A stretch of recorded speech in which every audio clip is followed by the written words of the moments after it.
ಎನಲು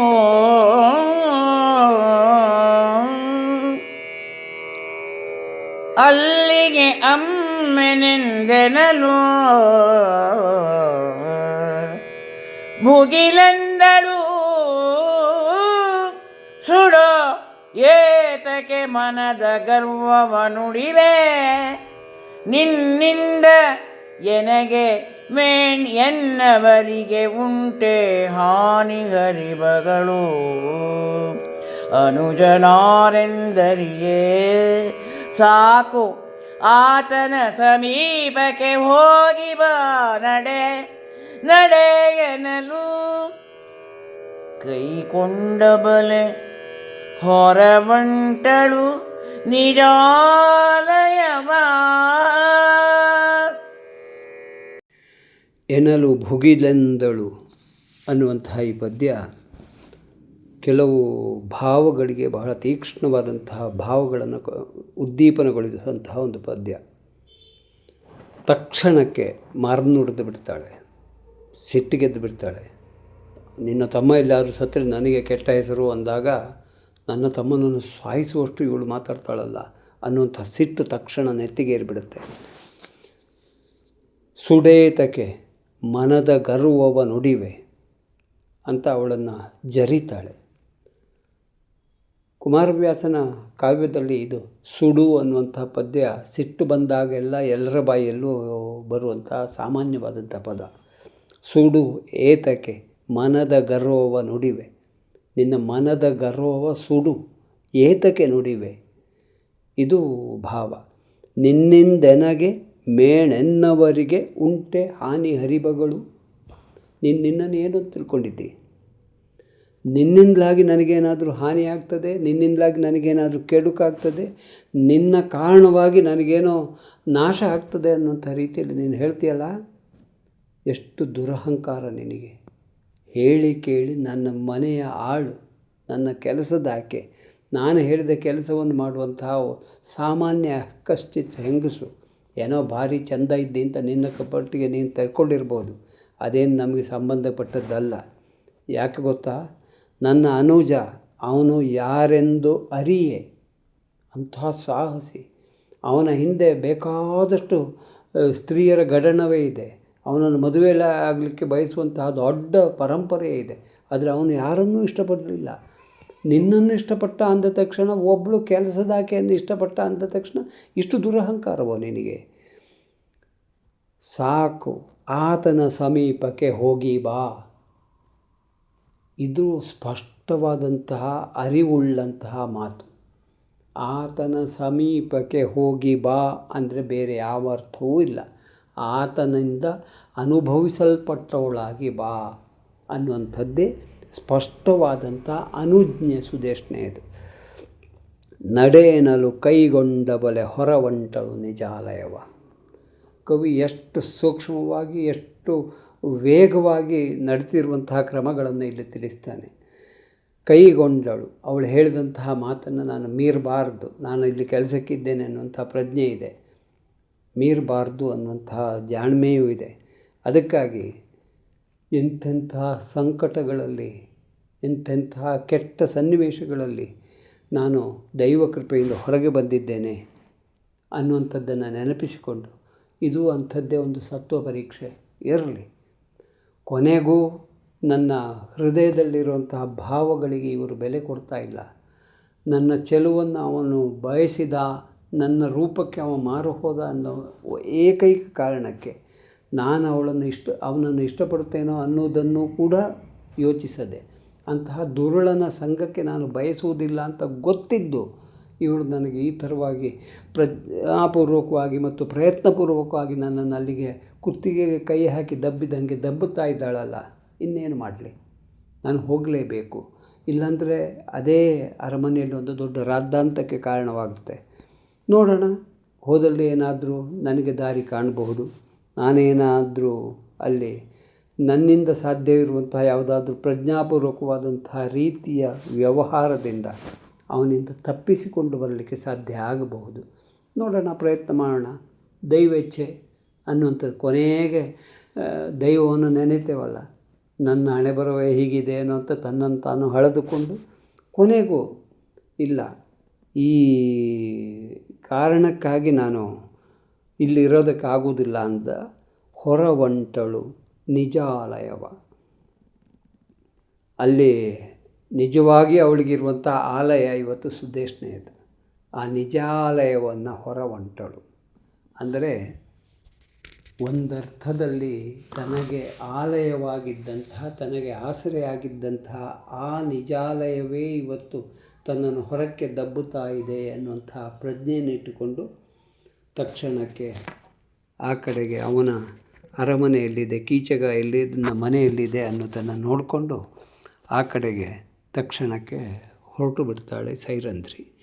ಮುಂದಿನದೇನಾಗುತ್ತೆ, ಅವಳು ಯಾವ ರೀತಿಯಲ್ಲಿ ಆಲೋಚನೆ ಮಾಡ್ತಾಳೆ ಮತ್ತು ಯಾರನ್ನ ಮೊರೆ ಹೋಗ್ತಾಳೆ ಅನ್ನೋದನ್ನು ಮುಂದಿನ ಪದ್ಯಗಳಲ್ಲಿ ಕವಿ ಹೇಳ್ತಾನೆ. ಅದನ್ನು ಕೇಳೋಣ.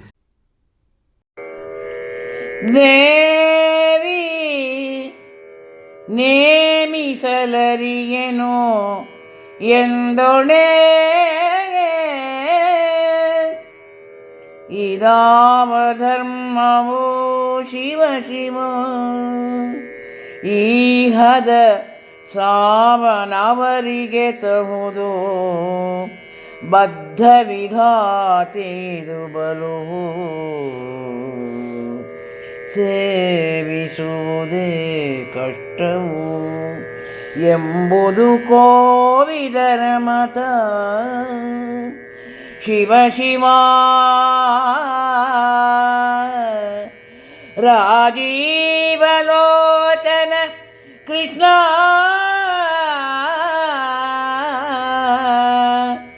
ಕೃಷ್ಣ ಬಲ್ಲನು ಎನ್ನುತ್ತ ಗಮಿಸಿದಳು. ದೇವಿ ನೇಮಿಸಲರಿಯನೆಂದೊಡಿದಾವ ಧರ್ಮವು ಶಿವ ಶಿವೀಹದನಾವನವರಿಗೆ ತಹುದು ಬದ್ಧ ವಿಘಾತಿ ಇದು ಬಲುಹು. ಸುಂದರವಾದಂಥ ಪದ್ಯ. ನಿಜಾಲಯವನ್ನು ಹೊರವಂಟಂತಹ ಸೈರಂಧ್ರಿ ಕೀಚಕನ ಮನೆ ಕಡೆಗೆ ನಡೆದುಕೊಂಡು ಹೋಗ್ತಾ ಇದ್ದಾಳೆ. ಹೋಗ್ತಾ ಇರುವಾಗಲೂ ಅವಳ ಮನಸ್ಸು ಕೀಚಕನ ಮತ್ತು ಅವನ ಅಕ್ಕನಾದಂತಹ ಸುದೇಶ್ನೆಯ ಬಗ್ಗೆ ಯೋಚನೆ ಮಾಡ್ತದೆ. ಕೀಚಕ ಪಾಪಿ ನನ್ನನ್ನು ಬಯಸಿದ ಸರಿ, ಆದರೆ ಅವನ ಅಕ್ಕನಿಗೆ ಮಹಾರಾಣಿ ಅಂತ ಕರೆಸಿಕೊಂಡಂತಹ ಸುದೇಶ್ನೆಗೆ ಆದರೂ ಬುದ್ಧಿ ಬೇಡವೋ? ನನ್ನನ್ನೇ ಅದಕ್ಕಾಗಿ ನೇಮಿಸಬೇಕು ಅನ್ನುವಂತಹ ದುರ್ಬುದ್ಧಿ ಒಂದು ಕಡೆ ಅವಳ ತಲೆಯಲ್ಲೂ ಇದೆ. ಇದೆಂಥ ಧರ್ಮ? ಶಿವ ಶಿವ ಹದನಾವುದು ಅವರಿಗೆ, ಇದು ಅವರಿಗೆ ಯೋಗ್ಯವಾದದ್ದೋ? ಇದು ಅವರ ನಡೆಗೆ ಪೂರಕವಾದದ್ದೋ? ಅವರ ಧರ್ಮಕ್ಕೆ ಸಮ್ಮತವಾದದ್ದೋ? ಮಹಾರಾಣಿಯಾದವಳು ನಡ್ಕೊಳ್ಳುವಂತಹ ರೀತಿಯೋ ಇದು? ಅದು ಅವರಿಗೆ ಒಳ್ಳೆಯದಾಗುವಂಥದ್ದೋ? ಈ ನಡೆಯಿಂದ ಅವರಿಗೆ ಒಳಿತಾಗುತ್ತೆ? ಇದನ್ನೆಲ್ಲವನ್ನು ಯೋಚನೆ ಮಾಡ್ತಾ ಹೆಜ್ಜೆ ಇಡ್ತಾ ಇದ್ದಾಳೆ. ಅವರಿಗೆ ಬದ್ಧ ವಿಘಾತಿ ಇದು ಅಂತ ಹೇಳ್ತಾ, ನನಗೂ ಇದು ಬದ್ಧ ವಿಘಾತಿ ಆಯ್ತಲ್ಲ. ಯಾಕಂದರೆ ಬಲುಹು ಅವರ ದೊಡ್ಡತನ ಅಂದರೆ ಏನು? ಅದು ಒಳ್ಳೆಯ ದೊಡ್ಡತನ ಅಲ್ಲ, ದುರಹಂಕಾರದ ದೊಡ್ಡತನ. ಮಹಾರಾಣಿ ಅನ್ನುವಂತಹ ಅಹಂಕಾರ ಇದೆ. ಧನಮದ, ಯೌವನ ಮದ, ಜನಮದ, ಅಂತಸ್ತಿನ ಮದ ಎಲ್ಲವೂ ಸೇರಿಕೊಂಡಿರ್ತದೆ. ಆ ಮದ ಅವರಿಗೆ ಒಳ್ಳೆಯದನ್ನು ಮಾಡೋದಿಲ್ಲ, ಅವರಿಗೆ ಸಾವನ್ನೇ ತರುತ್ತೆ ಅನ್ನೋದನ್ನು ಸ್ಪಷ್ಟವಾಗಿ ಆಲೋಚನೆ ಮಾಡ್ತಾ ಹೋಗ್ತಾ ಇದ್ದಾಳೆ ದಾರಿಯಲ್ಲಿ. ಈ ದೊಡ್ಡವರ ಸೇವೆ ಮಾಡುವುದು ಒಂದು ಬಹಳ ಕಷ್ಟದ ಕೆಲಸ. ಇವತ್ತಿನ ದುಷ್ಟ ಪರಂಪರೆಯ ದೊಡ್ಡ ಜನರುಗಳನ್ನು ಆಲೋಚನೆ ಮಾಡೋಣ. ಅವರು ತಮ್ಮ ಕೆಲಸಗಾರರಿಗೆ ಅಥವಾ ತಮ್ಮ ಸಹವರ್ತಿಗಳಿಗೆ ಯಾವ ರೀತಿಯಲ್ಲಿ ಮಾತು ಹೇಳ್ತಾರೆ, ಯಾವ ರೀತಿಯಲ್ಲಿ ಅವರನ್ನು ನಡ್ಕೊಳ್ತಾರೆ, ಇವತ್ತು ನಾವು ರಾಜಕೀಯವಾಗಿ ನೋಡಿದರೆ ನಮಗೆ ಅರ್ಥ ಆಗ್ತದೆ.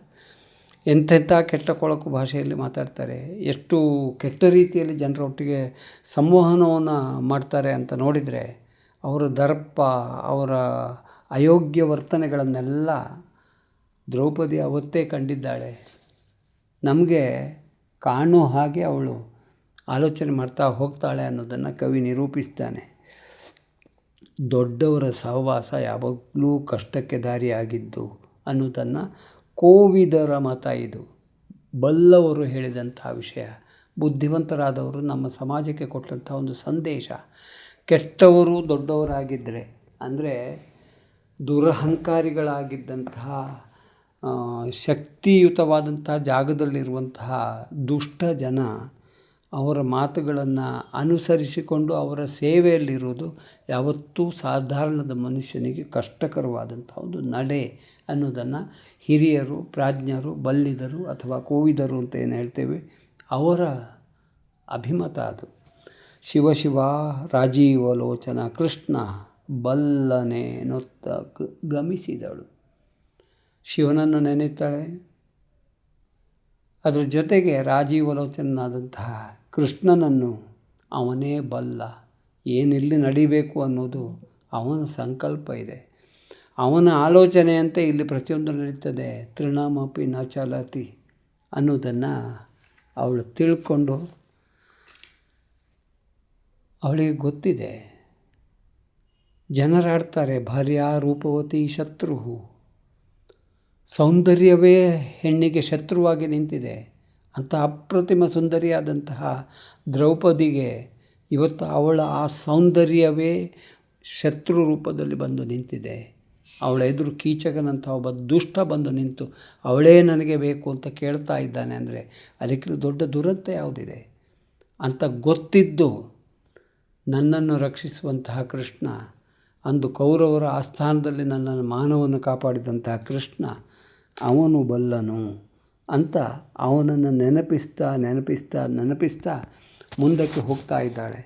ಅವಳು ಶ್ರೀಕೃಷ್ಣ ಕುರಿತಾದಂತಹ ಯೋಚನೆಯನ್ನು ಮತ್ತು ಆಲೋಚನೆಯನ್ನು ಮಾಡುವಂಥ ರೀತಿಯನ್ನು ಮುಂದಿನ ಪದ್ಯದಲ್ಲಿ ಕವಿ ನಿರೂಪಿಸಿದ್ದಾನೆ. ಅದನ್ನು ಕೇಳೋಣ.